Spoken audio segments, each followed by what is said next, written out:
Hebreus, capítulo 10, do versículo 19 ao 25. Obrigado.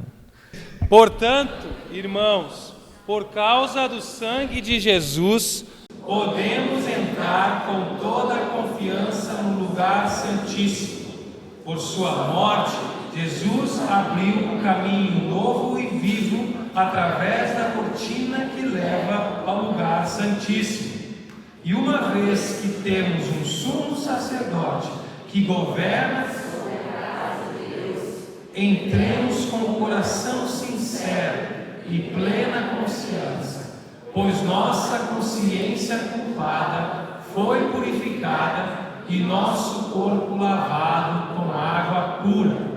Apeguemo-nos firmemente, sem vacilar, à esperança que professamos, porque Deus é fiel para cumprir suas promessas. Pensemos em como motivar uns aos outros na prática do amor e das boas obras, e não deixemos de nos reunir, como fazem alguns, mas encorajemo-nos mutuamente, sobretudo agora que o dia está próximo. Vamos orar mais uma vez. Senhor Jesus, obrigado pela Tua palavra. Ó Deus, que é viva, é eficaz. Obrigado por podermos louvar ao Senhor e cantar, adorar a Ti com canções. E agora pedimos que o Teu Espírito Santo ministre nosso coração com a Tua palavra. Cativa-nos, ó Pai, nos dê uma porção, um pedaço desse pão do céu, que é a Tua palavra, como alimento, como sustento, como provisão para essa noite, para cada um aqui, Senhor. Nós clamamos porque confiamos e dependemos do Teu agir, do Teu mover. Em nome de Jesus. Amém. Amém.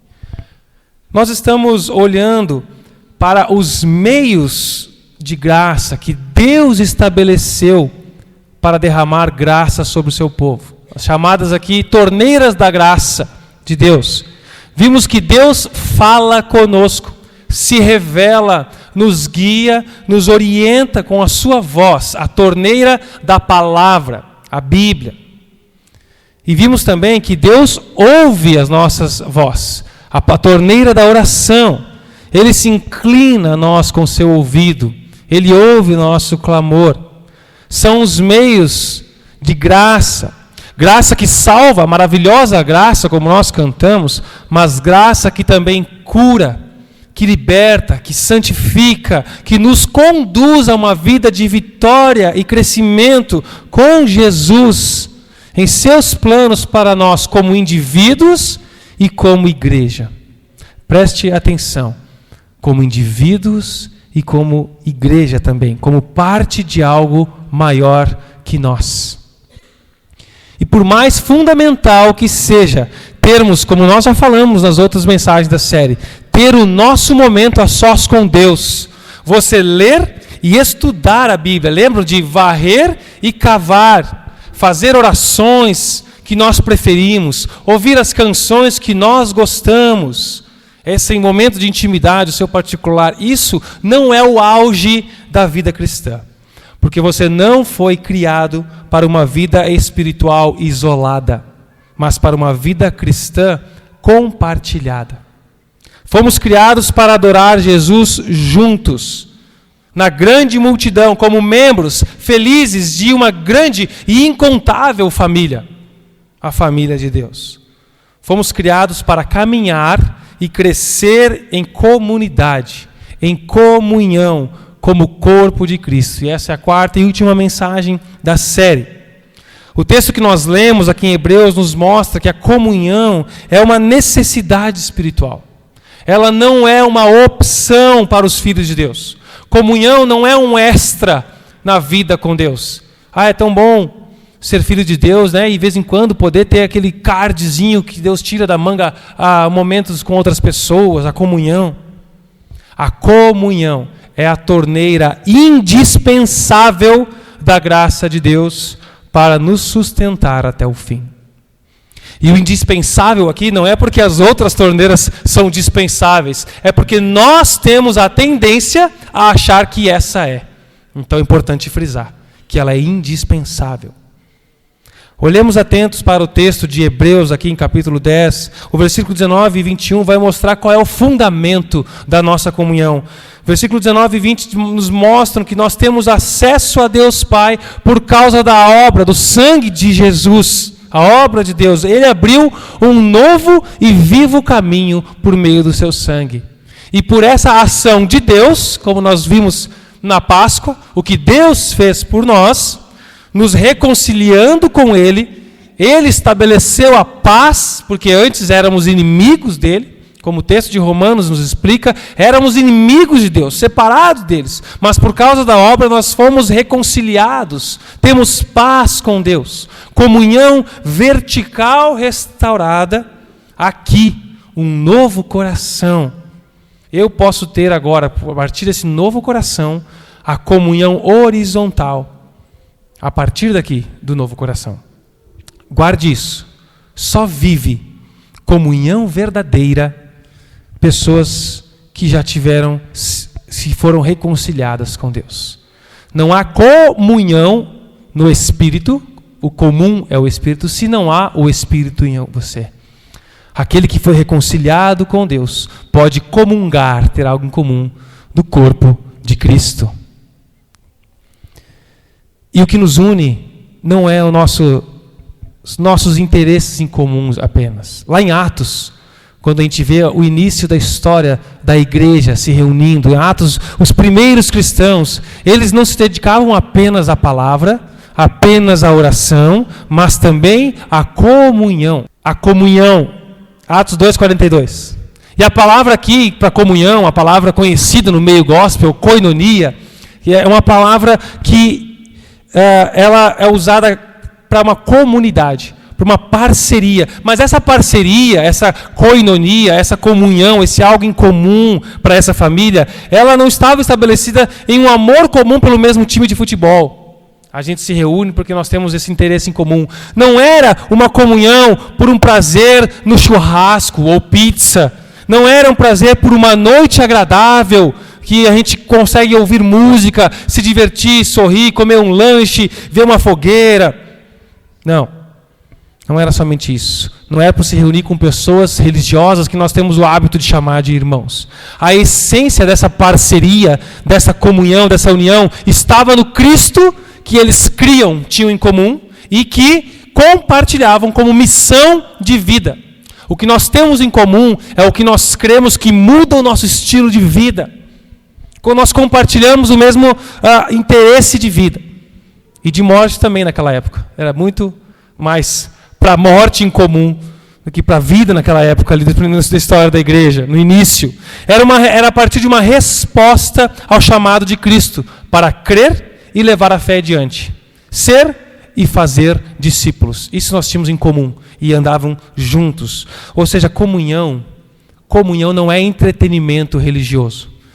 Está muito legal ir para a igreja, mas nós precisamos fazer um momento de comunhão. Às vezes a gente tem esse hábito, como se o momento de comunhão fosse a confraternização depois do culto somente. Não é isso. Comunhão não é entretenimento religioso, espiritual, mas é uma operação conjunta, uma cooperação por uma causa maior. Nós estamos cooperando a causa de Cristo, a causa do Evangelho. É isso que nos une. Esse é o fundamento da nossa comunhão. E essa comunhão não é apenas uma verdade teológica. Nós cremos nisso, essa é a verdade teológica, mas ela se revela em movimentos reais. Os movimentos da comunhão. E o texto segue nos dizendo, o autor de Hebreus apresenta aqui, no versículo 22 ao 24, 3 exortações, 3 movimentos práticos da vida cristã.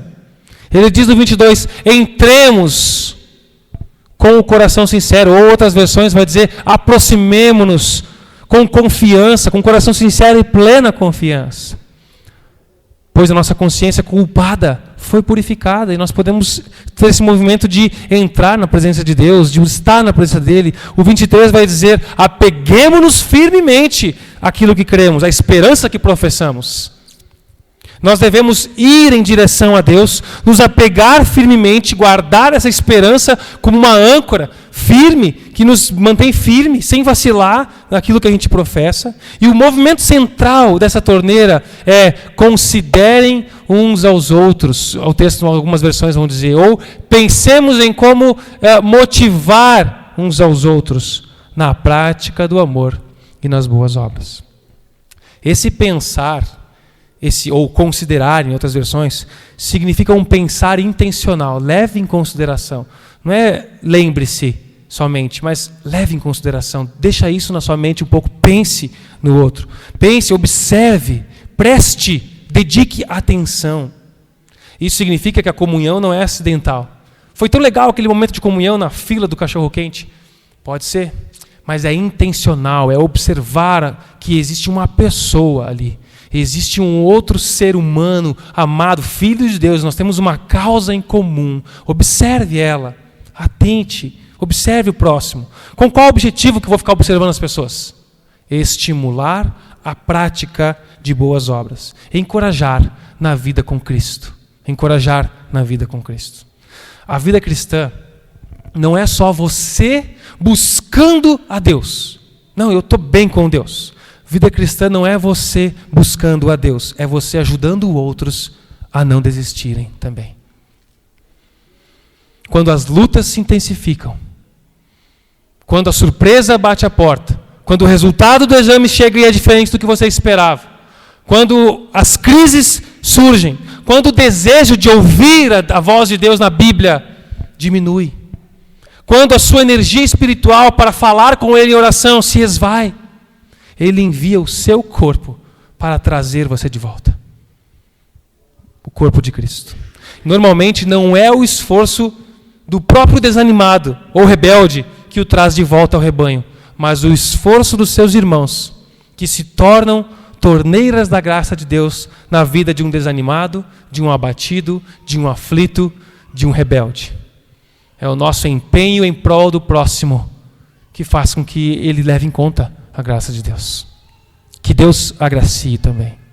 Deus nos dá uns aos outros na igreja, não apenas para uma companhia numa luta comum, não apenas para afastar a solidão, mas para sermos uns para os outros um meio indispensável do favor divino. Deus quer te abençoar. Deus quer derramar graça sobre a sua vida. E o meio que Ele estabeleceu para isso é através do corpo dEle, da comunhão. Esse é um meio indispensável da graça de Deus.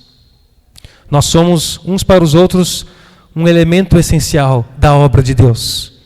A obra que Deus começou em nós. Como diz Filipenses 1:6. A obra que Ele começou e é fiel para cumpri-la. Ele vai executá-la. E Ele usa o seu corpo para isso. Assim é a verdadeira comunhão, não é mera afinidade. Eu tenho comunhão com esses aqui porque a gente gosta das mesmas coisas, frequentamos os mesmos lugares. Isso são interesses em comum, mas a comunhão verdadeira que nos move com uma nova identidade, um novo propósito de vida, vai além disso. Ela suplanta um interesse em comum por um apetite, um paladar, um lazer em comum. Vai além disso. A verdadeira comunhão, ela não trabalha apenas para ganhar os perdidos, mas é o meio de Deus para preservar os santos na fé. Entenda isso.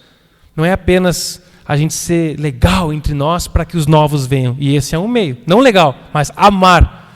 João 16 fala que é o amor entre vocês que vai provar para o mundo que são meus discípulos. Mas a perseverança na comunhão é o meio de Deus para nos manter conectados com Ele e uns com os outros, com o corpo. E onde isso acontece com mais intensidade? Na igreja reunida, na reunião dos santos, na assembleia dos santos, na adoração comunitária. Mas preste atenção, a adoração, ela não é um meio para algo. A adoração não é um meio. A adoração não é um meio para você conseguir algo de Deus. Não é um ritual ou uma etapa no processo do relacionamento com Ele. Eu vou adorá-lo para que eu consiga. Isso é uma mentalidade pagã, de que você prestava culto para um Deus para receber algo dele. Isso é um paganismo entre nós. Você não adora para, você adora pois foi, porque alcançou. John Piper, ele diz, a adoração não é um fim em si mesmo. Nós não provamos do banquete da adoração como um meio para alguma coisa. A felicidade em Deus, que é o coração da adoração, é o fim de todas as nossas buscas. Quando a gente se alegra verdadeiramente em Deus, isso é adoração. A alegria verdadeira no Senhor, em qualquer circunstância. Desfrutando de um copo de suco de laranja, apreciando uma fogueira, alegre no Senhor, isso é adoração. É isso que agrada a Deus e honra ao Senhor.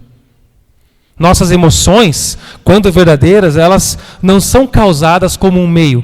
Eu quero me emocionar para eu chegar num outro lugar.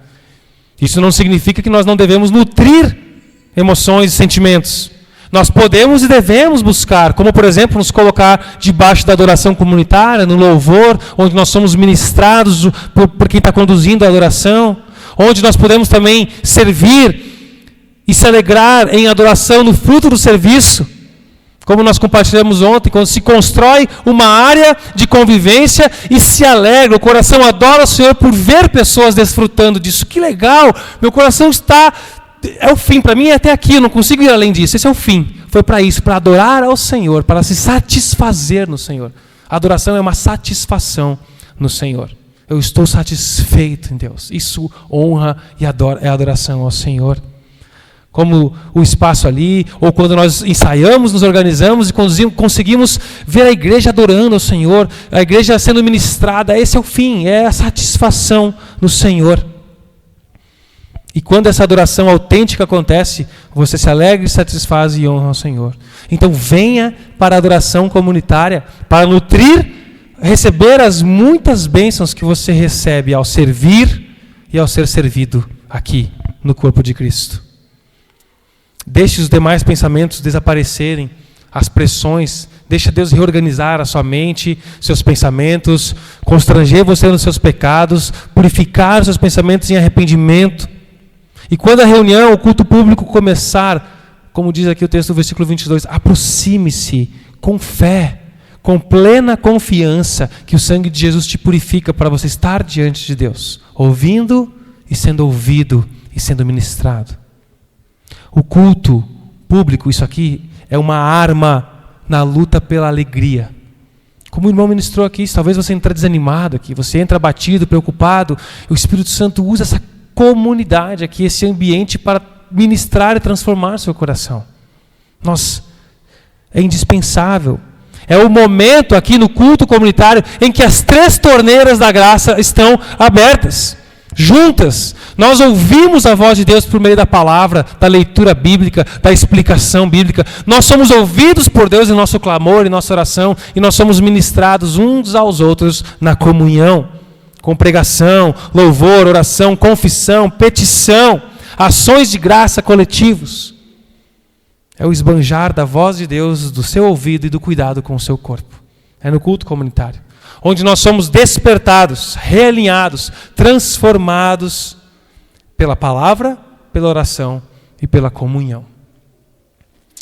Com certeza, novos céus, nos novos céus, nova terra, no tempo que há de vir, será espetacular e inimaginável, melhor do que nós podemos imaginar, que vai ser a adoração nos céus. A gente não consegue, é demais para a nossa cabeça imaginar isso. E talvez a melhor antecipação que nós podemos obter do céu nesse tempo presente seja quando a igreja se reúne para adorar ao Senhor.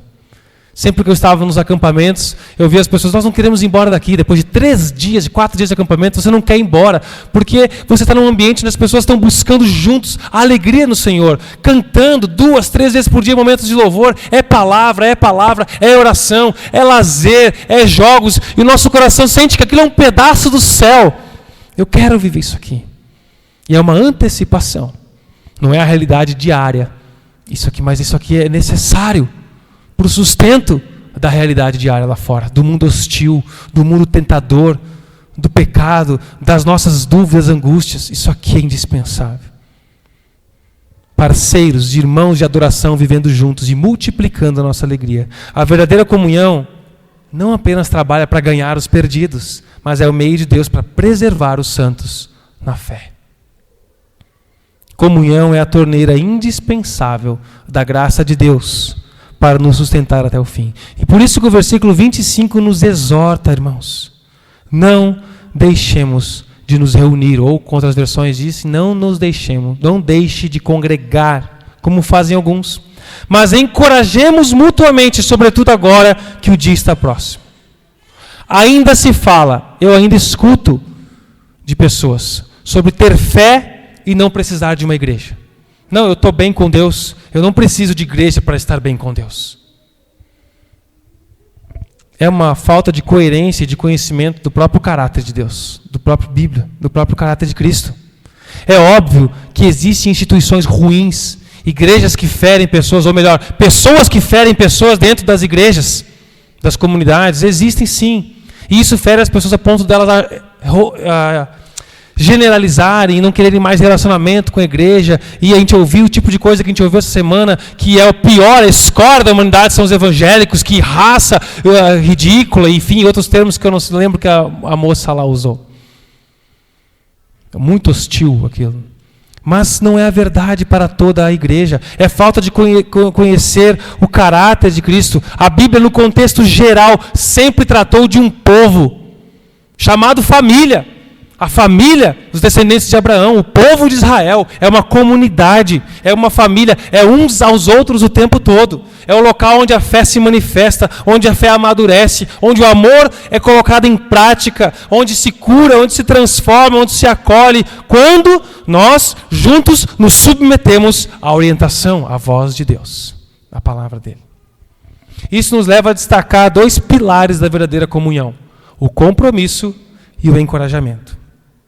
Sobre o compromisso da presença, meus irmãos, o problema não é só faltar o culto. O problema é se desconectar do corpo. É quando você já não se sente mais parte daquilo. Vai se distanciando e você não tem mais uma conexão em espírito com aquelas pessoas. Você ama, elas te amam, mas você está tão distante. Você não tem mais a coragem nem de pedir oração, porque eu vou incomodar, ele não está sabendo, eu vou ter que explicar tudo. Você está distante. O isolamento enfraquece a fé, distanciamento abre espaço para queda, para mais pecados, para feridas e lesões. Estar aqui não deve ser uma questão de sentir, mas de se comprometer, a suprir um compromisso primeiro com Jesus, o corpo, com o cabeça, que se reflete com o corpo dele. A forma mais profunda e durável da comunhão é uma aliança, é um pacto, é um compromisso. E por isso que, eu acho que a gente tem até que voltar mais naqueles rituais de membresia, de compromisso. Eu estou me tornando membro, eu faço parte dessa família, é um compromisso que eu me assumo declarado. É um compromisso entre partes, compromissos formais entre si. Isso não é para burocratizar o sistema, como acontece no casamento. Isso é um testemunho público, um compromisso público. E que nos encoraja a permanecer. Eu tenho um compromisso, eu assumi um compromisso, eu tenho uma aliança. Eu não posso ignorar isso aqui por qualquer lixo que não foi retirado, por qualquer toalha jogada em cima da cama. Eu não posso ignorar isso aqui por qualquer pisão no calo. No calo. Eu não posso ignorar isso aqui porque alguém não me cumprimentou na porta. Eu não posso ignorar isso aqui porque alguém pisou no meu calo e me ofendeu e eu não sei o que estava acontecendo na vida daquela pessoa. Eu tenho uma aliança que vai além de uma circunstância do momento. Eu preciso levar em conta o compromisso que eu tenho com Jesus e com uma comunidade local. Votos que fazemos. Quando a nossa comunhão não é simplesmente uma rede de relacionamentos, network, solto, mas ela está ancorada numa comunidade aliançada pelo sangue de Jesus. Lembra daquela canção? A aliança no Senhor eu tenho com você. Somos um no amor de Jesus.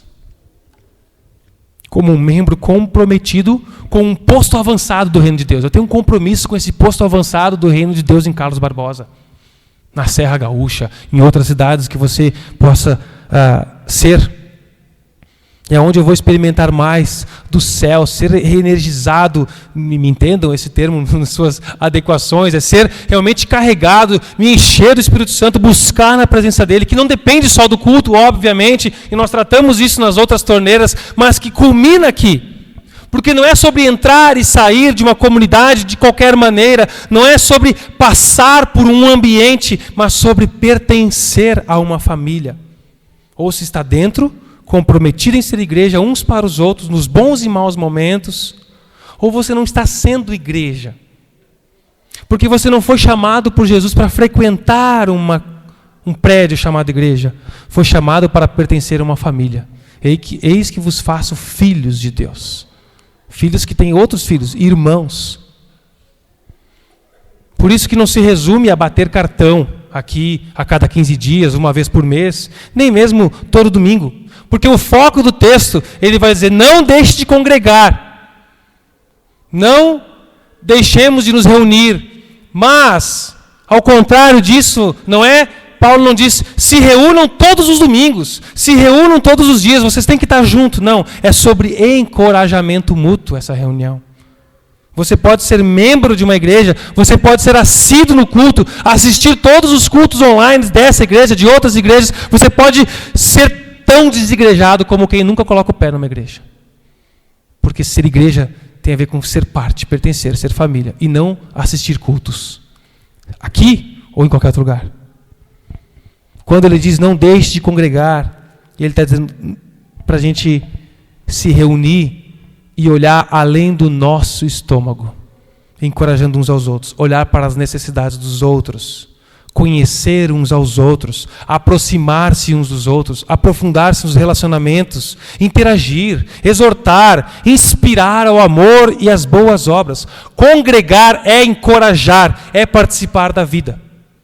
E quando você participa da vida de outras pessoas, você vê que existem outros tipos de problemas, não só os seus. Existem outros dilemas familiares, problemas pessoais, problemas de saúde, problemas neurológicos, problemas de pecados. E você, nossa, eu achei que eu era o pior. Tem uns pior que eu.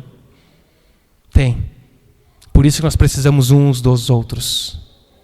Encorajar uns aos outros. E encorajar, irmãos, é mais do que dar um tapinho no ombro e dizer, força aí, companheiro. Força aí, campeão. Aguenta aí que uma hora a tempestade passa. Encorajar vai além disso. A palavra é mais ampla. Ela inclui o sentido de chamar para perto, de instruir, de ensinar por meio do consolo, da admoestação, da exortação, por meio da correção. Se alguém te perguntar se você é um desigrejado, sua resposta vai se basear provavelmente se você está indo com frequência a alguma igreja. Não, eu não sou um desigrejado, eu congrego lá na Rocha. Eu congrego lá na igreja tal, para não citar nenhuma aqui. Mas se você só vai numa igreja como quem vai num programa, quem vai num cinema, eu vou lá curtir um culto, e você acha que está congregando, você está sendo enganado pelo diabo, cego. Entenda e mude esse conceito. Não tem a ver com ir, mas com participar, encorajar, exortar. Ser encorajado, ser exortado. Corrigir e ser corrigido. Ensinar e ser ensinado. Repreender e ser repreendido. Orientar e ser orientado. É sobre isso. É uma repreensão em amor. E a repreensão em amor, meus irmãos, ela é uma bênção. Isso é congregar. Uma das coisas mais amorosas que podemos fazer uns pelos outros no corpo de Cristo na igreja, por mais difícil que seja, é dizer um ao outro quando estamos errados. É alertar o irmão. É isso que nos torna diferentes de qualquer outra coisa que nós fazemos. Por isso envolve amor ao próximo. Não querer vê-lo se perder no caminho que está tomando. Meu irmão, essa tua atitude insistente nesse caminho vai te levar à ruína. Vai te levar a mais pecados, ao afastamento. Eu não posso ver você agindo desse jeito e ignorar isso. Você é meu irmão. E é o tipo de repreensão que a Bíblia nos orienta. Repreensão que visa impedir a pessoa de continuar no caminho destrutivo. Não é fácil ser o porta-voz da repreensão, da instrução. Não é.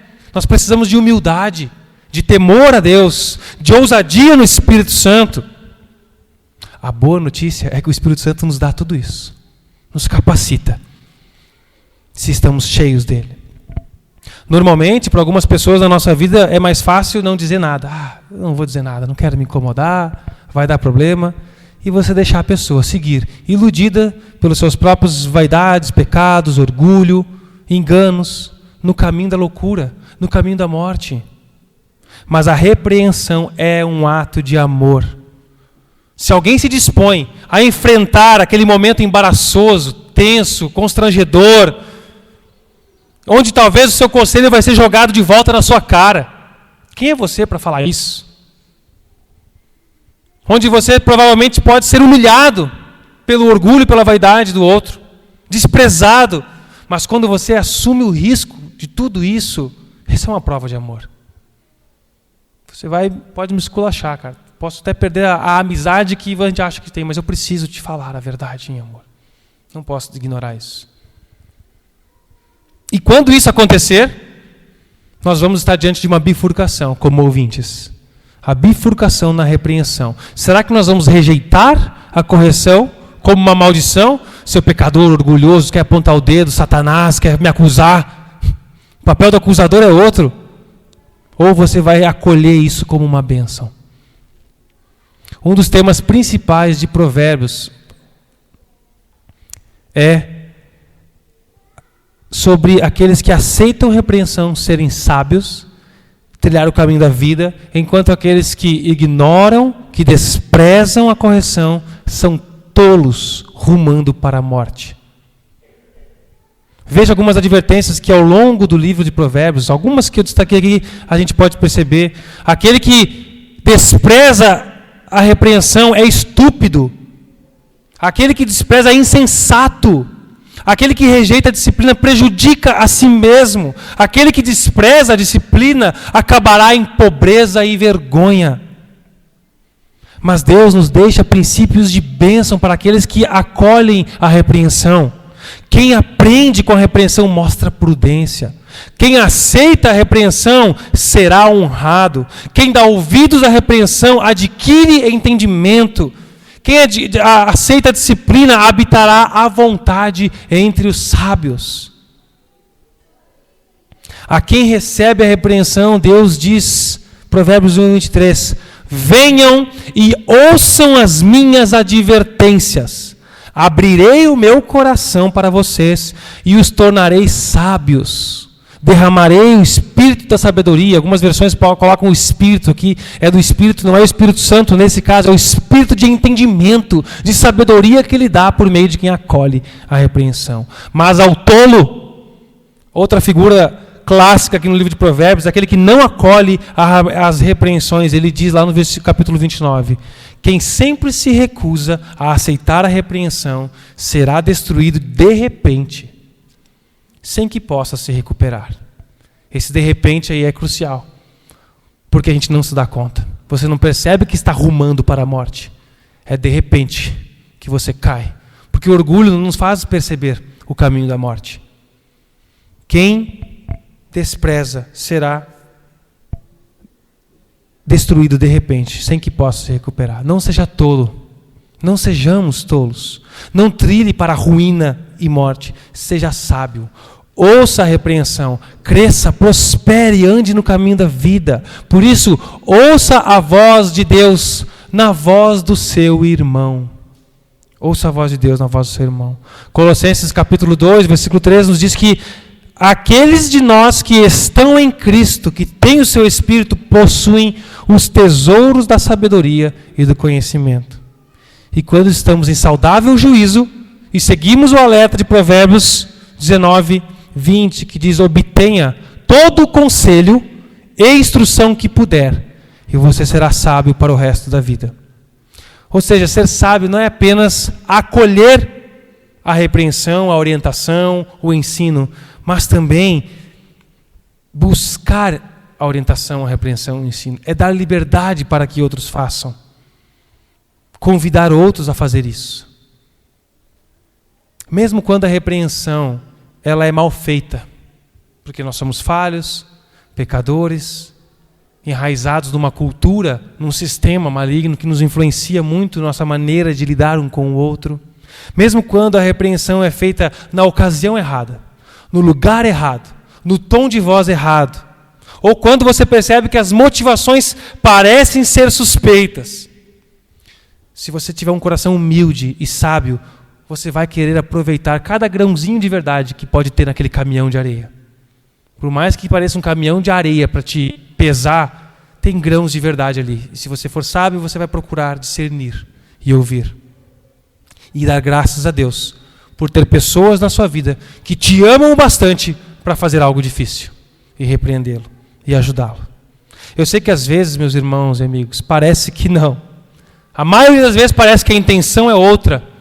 Mas pondere, ouça, peneire à luz da palavra. Deixa Deus usar as mulas de Balaão que Ele tem por aí, como eu, como você. Deixa Deus usar para edificar a sua vida. Entenda também que há em você e em mim um problema crônico sobre rejeição de correção. Nós não gostamos de ser corrigidos, orientados, de receber regras. Parece que quando você recebe uma orientação do que não fazer, aquilo se torna a única coisa que você quer fazer. Todas as árvores do jardim você pode comer, aquela não. Aquela é interessante. A gente não gosta de coisas que soam negativas para nós. A nossa cultura, a nossa natureza rejeita a correção. Não gostamos de ser corrigidos, isso fere nosso ego, fere vaidade, mas nós precisamos reconhecer e crer na palavra de Deus que nos diz de onde nós viemos. De onde que nós somos por natureza falhos, egoístas, arrogantes, pecamos muito em nossas palavras e ações. Então nós vamos aprender a ver a repreensão de um irmão como uma tremenda graça de Deus sobre nós, para nos livrar de ruína e morte. Ele pode ter falado do jeito errado, na hora errada, da maneira errada, com a motivação errada, mas talvez haja um pingo de verdade aí que eu deva considerar e agradecer a Deus por esse alerta. Quando alguém se dá esse trabalho, terrível, difícil, mas confiando no Senhor, agradeça, porque Deus está agindo. Provérbios 3:2 nos diz que o Senhor corrige aqueles que Ele ama. Então agradeça a Deus. Deus está tentando corrigir você por meio do corpo. Considere isso como um ato de amor do seu irmão e um canal do amor de Deus por você. Então não apenas tolere isso, mas convide pessoas para te instruírem, te repreenderem. Dê a liberdade para alguns irmãos. Irmãos, se você perceber, fale. Não me deixe cego. Se você perceber que eu estou agindo na tolice, no pecado, que eu estou sendo ignorante quanto a algum aspecto, por favor, me alerte. Me ajude. Uma das coisas mais amorosas que você pode fazer a alguém é não deixá-lo continuar no erro. E o texto ainda nos indica um senso de urgência, né? No final, a parte C nos diz, sobretudo agora, que o dia está próximo. O dia que está próximo aqui é a volta de Jesus. Por isso que a comunhão não é só para agora, é para nos conduzir até o fim. Ninguém foi chamado para chegar lá sozinho. A comunhão não é apenas sobre o culto de hoje, mas para chegarmos juntos no grande dia, junto com Cristo, livres de culpa, encorajados, santificados. A comunhão é a torneira indispensável da graça de Deus para nos sustentar até o fim. É por meio da comunhão que nós temos despertamento. Muitas vezes nós chegamos no culto com uma sensação de neblina espiritual, de confusão entre, eu não sei nem porque eu vim, não queria vir, está meio confuso, e diante das dificuldades da semana, diante das durezas da vida real, diante do mundo decaído, nós podemos nos desorientar sobre a realidade espiritual, para aquilo que realmente é importante. Nós precisamos limpar nossas mentes, recalibrar o nosso espírito, reacender o nosso coração, que é lento, vagaroso. E o salmista, no Salmo 73, que foi lido aqui no início do culto, ele começa aquela confissão, se desesperando daquela circunstância. Onde o ímpio prospera, será que eu estou fazendo as coisas certas à toa? Eu sempre faço tudo certinho. Mas a névoa começa a se dissipar quando ele entra conscientemente na presença de Deus. Olha o que o versículo 16 e 17 nos diz lá do Salmo 73. Quando eu tentei entender tudo isso, achei muito difícil para mim. Até que entrei no santuário de Deus e então compreendi o destino dos ímpios. Ele estava em angústia. A neblina espiritual era densa para ele. Eu não aguento ver a maldade prosperar, o ímpio dar certo, e eu não consegui. Mas a vitória dele veio no contexto da adoração comunitária, quando ele entrou no santuário. Que levou ele a concluir lá no versículo 25 e 26, a quem tenho eu no céu senão a ti? E na terra Nada mais desejo além de estar junto a ti. O meu corpo e o meu coração poderão fraquejar, mas Deus é a força do meu coração e a minha herança, a minha possessão para sempre. É na comunhão que nós temos esse despertamento para a realidade espiritual. É na comunhão que nós temos segurança. Não apenas somos satisfeitos em nossas necessidades, mas fortalecidos em nossa segurança.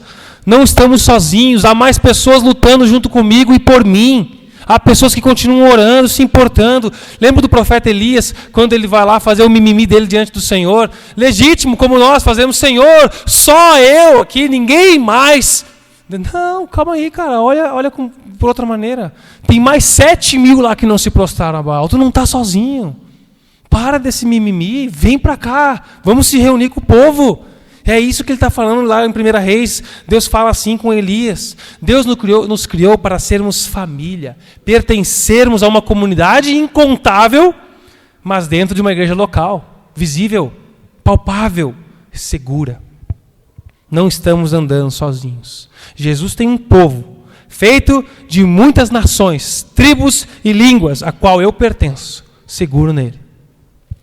Na comunhão nós temos crescimento. A comunhão, o discipulado, vida na vida, é parte indispensável do processo de Deus em nós de santificação.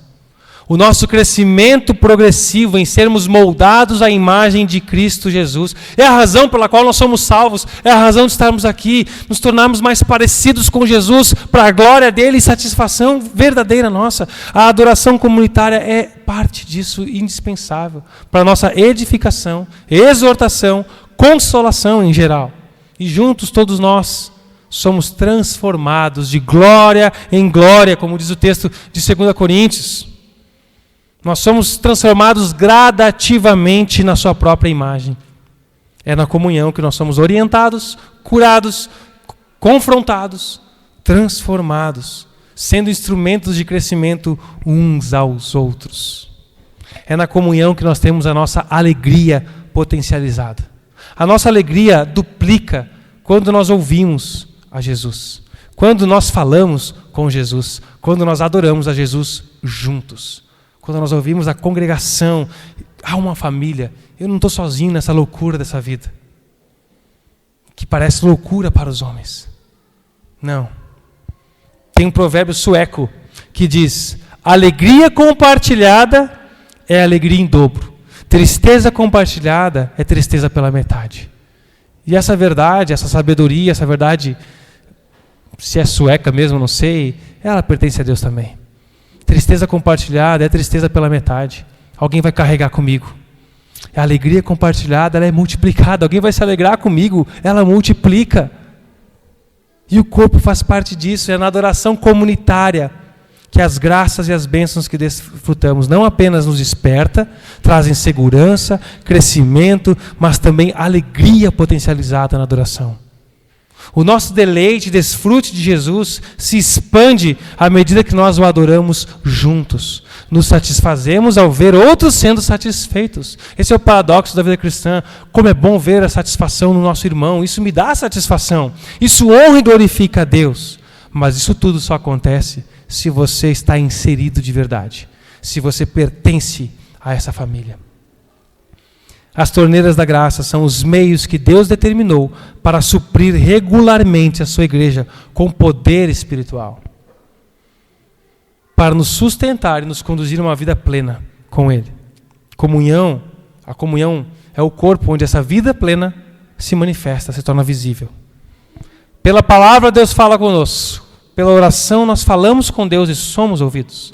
E pela comunhão Deus nos sustenta através da vida do meu irmão. Que fica para nós nos questionarmos e pensarmos: você está inserido de verdade na família de Cristo? Como igreja? Ou está tentando viver uma fé isolada? Você está sendo encorajado por alguém? Você está sendo ministrado por seu irmão também? Por irmãos na fé? Quem tem acesso à sua vida? Quem tem acesso ao seu coração? Quem ora com você? Há pelo menos 1, 2 irmãos além do seu cônjuge para isso? Quem você está encorajando? Quem você está ajudando a perseverar? A quem você está sendo um canal de bênção na vida de quem? Você se entrega ou só consome? Essa igreja procura, nós como irmãos, como corpo, procuramos em meio às nossas falhas e limitações, incentivar cada um aqui a leitura e estudo da Bíblia. Te dá ferramentas, oportunidades e incentivo para isso. Te instrui, te encoraja a falar com Deus, orar coletivamente. E juntos nós queremos ser corpo, uma família simples e bíblica. Através dos cultos, através dos GCs, que nos leva a um nível de maior intimidade e profundidade, para então encorajarmos uns aos outros, nos encharcarmos da graça de Cristo.